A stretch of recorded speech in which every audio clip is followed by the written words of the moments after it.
Kaixo, ongi etorria. Gorputz geometriko baten volumena kalkulatzea da esatea zenbat zentimetro kubiko dauden, edo metro kubiko, edo milimetro kubiko, tabar. Orduan, eben lehenengo bi irudi geometriko aztertuko ditugu. Batetik kubua eta bestetik ortoedroa. Hau dira denetan erresenak. Jakin dezakezu hemen zenbat kubo dauden? Nahiko erresa da, ezta? Ze albo bakoitzean hiru, beraz, oina baldin bada hiru, zabalera hiru eta altuera hiru, zer egiten da? Hiru bidar hiru. 27, ezta? Hemen argi dago 27 zentimetro kubiko daudela zentimetro baldin badira. Zen da bere formula? Bere formula izango litzake. V berdin, hau baldin bada A, hau ere da A, eta hau da A. Beraz, A behar hiru. Hau da bere formula. Orduan, esaten badigute hau dela hiru, bada hiru bidar hiru. 27. Ortoedroetan, gertatzen da hiru aldeak ez direla berdinak. Orduan, honi deituko diogu A, honi B, eta alturari C.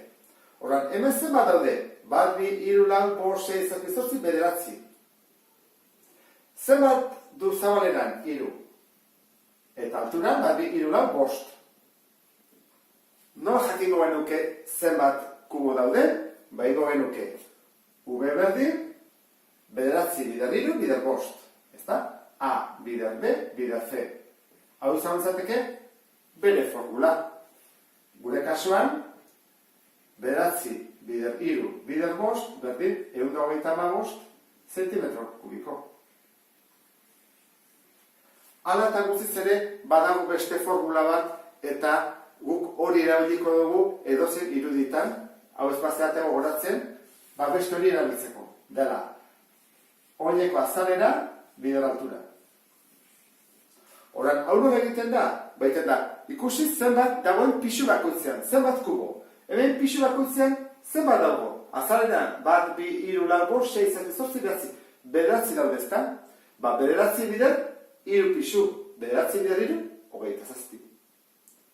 Hemen, pixu bakoitzean, zenbat dago hori da azalera? Egingo genuke, 9 bidar hiru, 27 dago pixu bakoitzean. Horren imako balitzake, 27 bidar altura. Zenbat? Bost. 135.